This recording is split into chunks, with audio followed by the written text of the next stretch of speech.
Welcome to Hoyt's Bowhunting Whitetails. If you look behind me on these ridges, I think that's where this buck that we call the Jordan buck lives. That's where he was last year. We were getting trail camera pictures of him.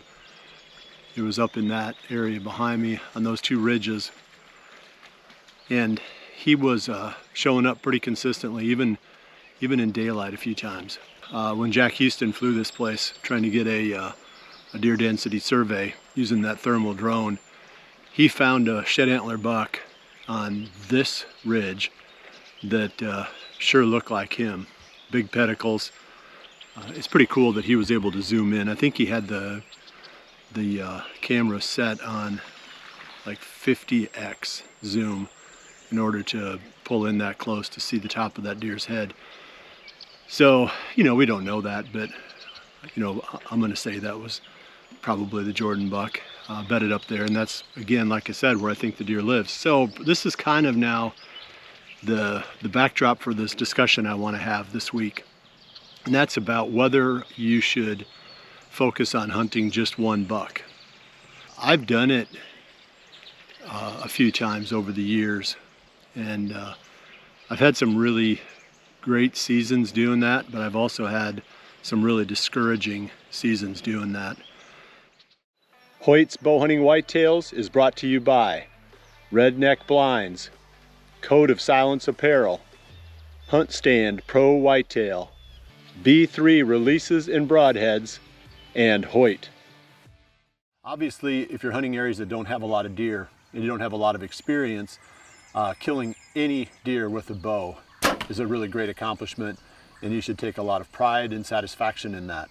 And as you scale up over time, maybe the quality of the areas that you get to hunt or your own experience makes it easier and easier just to fill a tag. Then you're looking for another challenge. So you might be saying, okay, I want to try to kill a buck. And that might be the next step.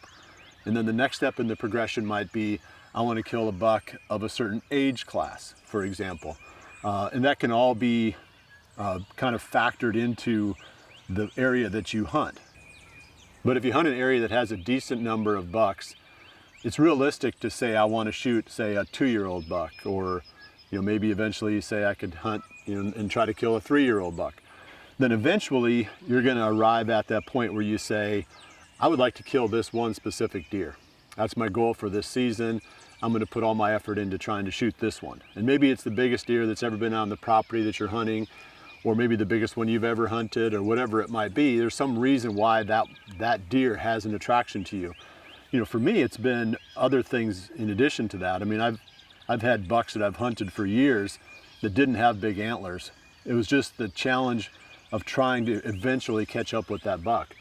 The size of the antlers isn't as important to this as what people might think. It's really about the specific challenge of hunting that one deer and how much you can learn from that process. It's pretty fascinating.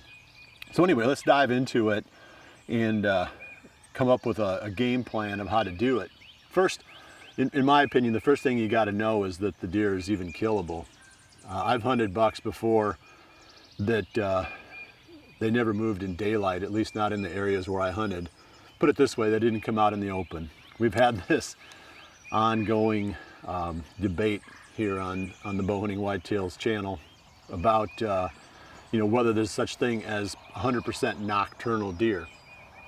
I call them nocturnal if they just don't move enough during daylight beyond a small area next to where they bed to make them killable.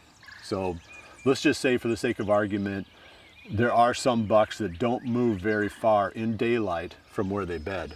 Those deer are really, really hard to kill. It's not very much fun to hunt them. I've done it one year, I think it was 2010. I hunted a buck for 45 days, 50 days in a row, and never saw him. I had a few trail camera pictures of him. I had a little bit of history with that deer from the season before, and I felt like if I stay with him long enough, I'm eventually going to get him.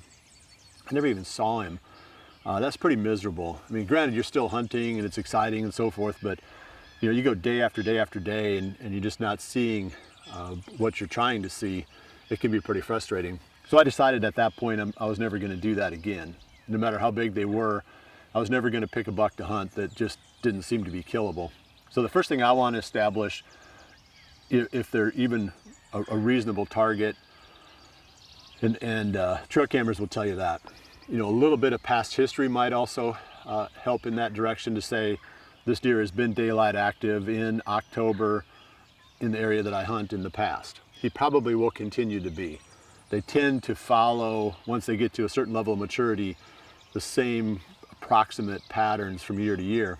They live in more or less the same fall ranges from year to year, and they behave similarly until they hit a certain age. And in my experience, when they hit age 6, it's almost like a light switch flips, and they become a lot more daylight active and a lot more killable.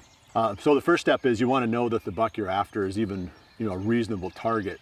And if you're not getting daylight pictures of him, he's not. I mean, it's just too discouraging to put all your eggs in that basket. You can continue to monitor the area and see if his behavior changes, but short of that, that's not a deer that I would go after. So once you know a little bit about the deer, like roughly, you just need to know which area he's living in. If you know that, that's enough. You don't have to get all this day by day, minute by minute information that people think they need. You don't need to have, real-time feedback from cell cameras and that sort of thing. You can fall back on woodsmanship skills, common sense, the type of stuff that you learn over the years of bow hunting. All you have to know is that he's killable and where he lives. And the hardest part, of course, is trying to pin down the size of his range. And you don't have to know the full range. I've known the full range on some of the bucks that I've hunted. It's been fascinating. I mean, I think that's part of why I like hunting one deer so much, is because they're all different. And each one has a slightly different behavior. I've had bucks that had really small areas that they lived in, 30 acres or smaller. And I've had others of the same age that might be covering a square mile. Just learning that, like I said, is a fascinating part of the process. But once you know that stuff, you can figure out, okay, within that range, where do I have an advantage? Not where is that deer today, because that's not really going to help you, because where he's at today, it doesn't necessarily equate to where you can kill that deer. So then you know where he's living, roughly what his range is. You got cameras scattered around, you're picking him up here and there, occasionally in daylight, you got some green flags there. Now you just got to figure out, okay, how can I get in and out of this area and hunt this buck without him knowing, and even better yet, that none of the other deer that live there know that I'm hunting. Because again, we've had this conversation, because little by little, as the deer figure out that they're being hunted, they start moving less naturally. Then you get whatever daylight activity there was starts to drop off even more. It's a hard season once the deer know that they're being hunted. So that's key number one as you're trying to hunt this deer, is you can only hunt the spots that you can get in and out of, and you can hunt effectively without the deer knowing. So you might have to hunt fringe spots, you might have to hunt locations that maybe, it doesn't make the hair on the back of your neck stand up when you go there, because it's just not that, it doesn't look awesome, but you can hunt it effectively, and you are in that buck's range. You put your time in. I've got an analogy that I use that kind of explains that process. Let's say you've got a big piece of sandstone and you're trying to make a hole in it, and you can set it someplace with water dripping on it, and little by little, if you wait long enough, it's going to make a hole through that sandstone. But you might say, I'm just not that patient, I want that hole to be quicker. So you take the pressure washer and you hold that sandstone up and you blast it with the pressure washer. You might get lucky and blow a hole through there, but you might also more likely destroy the whole block of sandstone. So if you're going after a buck and use heavy-handed approach, you might get him, but you're more likely to blow his pattern up and not even be in the game. So I'm the drip, drip, drip guy. I guess that's my point. I just figure as long as the deer doesn't know I'm hunting him, I can continue to put my time in, and eventually, it's gonna, the pieces are gonna click together. I just need to know he's moving sometimes in daylight, and I need to know I'm in his range, and that's enough. The rest of it comes down to picking those locations that I can hunt effectively and not have the deer know that I'm hunting them. So that's really all it is to me. I think it's more of a game of playing the risk versus reward of your stand locations. How to manage human impact and then just having the time.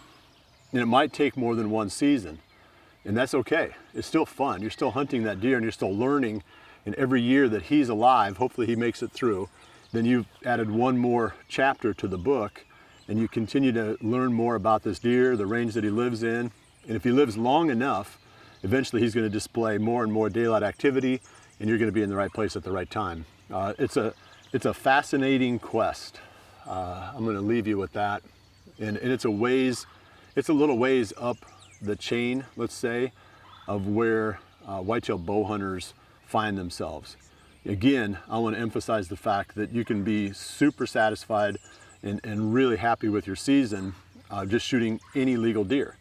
But then over time, you're going to start looking for more challenges, you know, and this is just sort of as you keep ramping up where you may find yourself.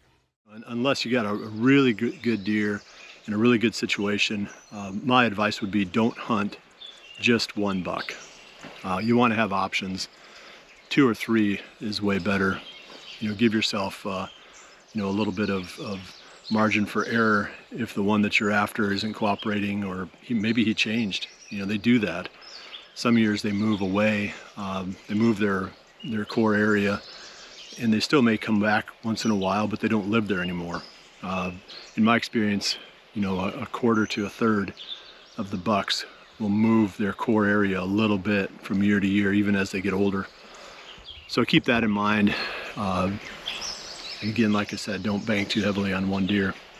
So if you're going to hunt one buck, you, for all intents and purposes, have taken your hunting area and reduced it to about 20 or 30 acres, probably, maybe a little bit more than that. So just think, how would I hunt if I had a 40-acre farm to hunt? You know, how carefully would I have to hunt that? What are the ways that I would get in and out?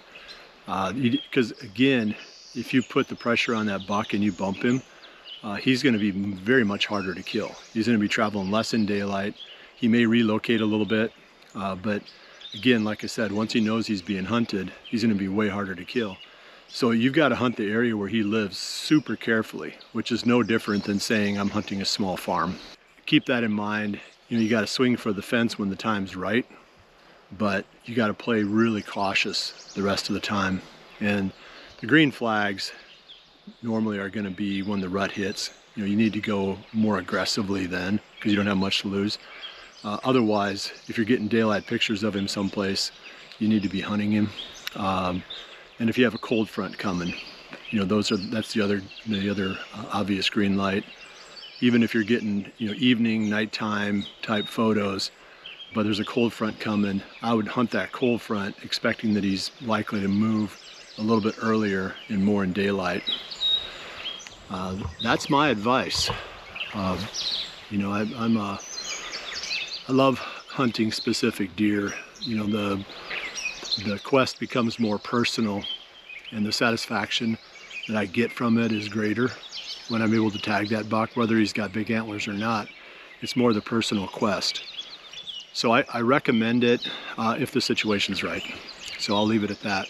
Well, I appreciate you joining me. I'll see you right back here again soon for the next episode of Hoyt's Bowhunting Whitetails. And remember to always dream big.